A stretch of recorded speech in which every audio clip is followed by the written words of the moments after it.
Welcome to Ikenga Media TV. In today's series of Biafra History Nugget, we will be looking at a character. I call him a hero. His name is Jaja Wachuku. The story of Jaja Wachuku, the man that saved Nelson Mandela of South Africa from death sentence. His full name is Jaja Anucha Ndubisi Wachuku.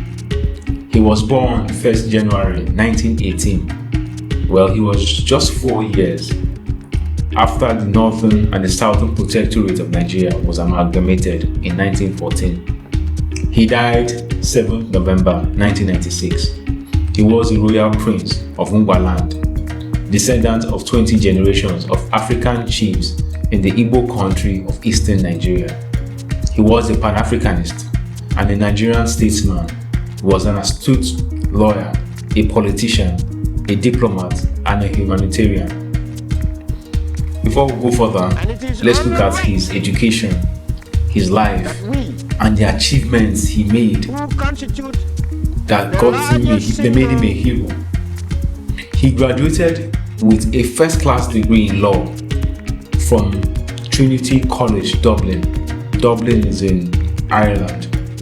Wachuku was the first African medalist, laureate in oratory from the same college, that is Trinity College, Dublin.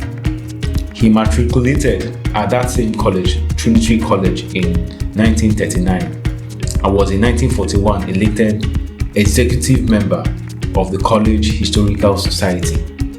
Wow. He married in 1951. Wachuku married a fellow Biafran. Her name is Rhoda Idu Ona Onumono. She lived between 1920 and 1994. Now let's go into his achievements, things that he did that made him a hero. First, he was the first Speaker of the House. From 1959 to 1960, Wachuku was the first indigenous Speaker of the House of Representatives of Nigeria. Wachuku, he actually replaced Sir Frederick Metcalfe of Great Britain. Metcalfe was the Speaker then of the House from 1955 to 1959. Wachuku was the first ambassador to the United Nations. From 1960 to 1961, Wachuku served as first ambassador and permanent representative of Nigeria to the United Nations in New York. As well, he was also the Federal Minister for Economic Development. Wachuku, he hosted the Nigerian flag at the 99th as the 99th member of the United Nations. That was in October 7, 1960. Also, Wachuku, he was very instrumental to Nigeria becoming the 58th member state of United Nations Educational, Scientific and Cultural Organization, that is UNESCO. We know UNESCO. UNESCO, this was done in November 14th, 1960. Wachuku also, he was the Nigerian's first Minister of Foreign Affairs. This is where he did the job, that made him a hero. In 1961, Wachuku was appointed as Nigeria's inaugural Minister of Foreign Affairs and Commonwealth Relations. Wachuku served in the role until 1965. Wachuku as Foreign Affairs Minister of Nigeria, one thing he did that he preferred quiet diplomacy, most especially with the two major Anglo-American powers, that is Great Britain of then and the United States. He did all this all in search of solutions to continental and international problems. You can see this, for example, in the South African case. There was a lot of hue and cry as a result of the Rivonia trial in South Africa. This was in 1963.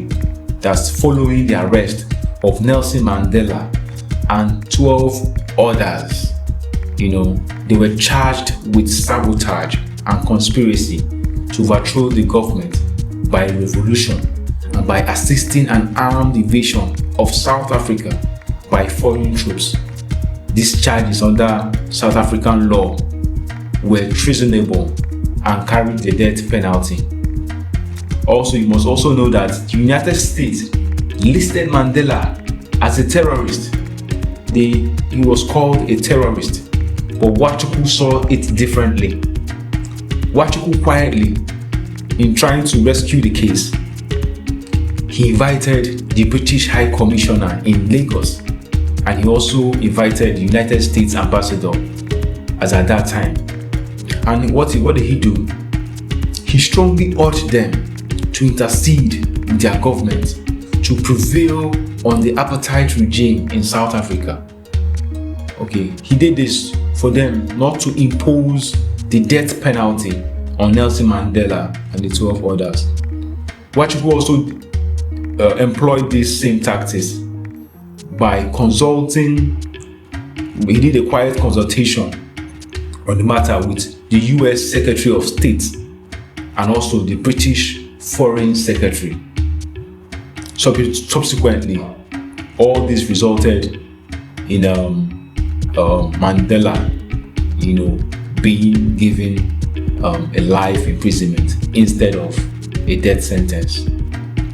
Well, this humane and successful diplomatic effort by Wachuku to save Mandela and 12 others from death penalty at the Rivonia trial were given more light by a certain university in America, University of North Carolina at Chapel Hill. A professor, actually a professor of law emeritus. This professor, I think his name is Kenneth Brown, and he published a book, and in that book titled "Saving Nelson Mandela: The Rivonia Trial and the Fate of South Africa," the professor pointed out that request that Mandela and others must not be sentenced to death. When the UK ambassador mentioned Wachuku's stand to Foreign Minister of South Africa, the Foreign Minister of South Africa responded by saying that Wachuku's position was very interesting. The South Africa Foreign Minister went on to say that the South African government had utmost respect for Wachuku, and that the United Kingdom General Assembly. So the South African respected Wachuku and his position that Nelson Mandela must not face the death sentence. Wachuku had made a oneness of humankind helpful speech. He made this speech at the Union wherein he stated that white people were also Africans. Afterwards, the UK ambassador to South Africa, he reported the issue to the British government that Wachuku's impression was that death sentence could not be carried out on Nelson Mandela and others based on the request by Wachuku. We can see that Wachuku was very instrumental to the imprisonment rather than death sentence of Nelson Mandela at that time. He was very charismatic, very respected. So these actions he did made him a hero, in my own words. Because if not for Wachuku, Nelson Mandela would have been given a death sentence. And today, I'm not sure South Africa will be ruled by, will be what it is today. It may interest you to know that Jaja Wachuku's father was a close business associate to King Jaja of Opobo. Jaja of Opobo. I believe that rings a bell to you. So through that business association, the name Jaja was adopted, and that is why Jaja Wachuku's first name is Jaja. Jaja. That brings us to the end of this history nugget. Please subscribe, like, and share. The aim of this channel is to bring history closer to you, connect the missing puzzles of the past, and bring it to the front. Great powers who profess democracy, who profess high ideals, who desire peace in the world, will see that by eradicating all forms of colonialism and opposing all forms of imperialism, you will be achieving one of the objectives, indeed one of the corners of achieving world peace. Colonialism and imperialism go hand in hand with war and destruction. You cannot maintain imperialism by peaceful means. As I said before, we are an African state, and therefore our first and foremost concern must be in Africa. For us, and just as every region has got its own peculiar problems, for Nigeria, the first consideration is her own immediate problems, and then the problems of Africa, and then we come to the problem of the world as it affects us as members of the world community. Another type of, Mr. President, sir, last session,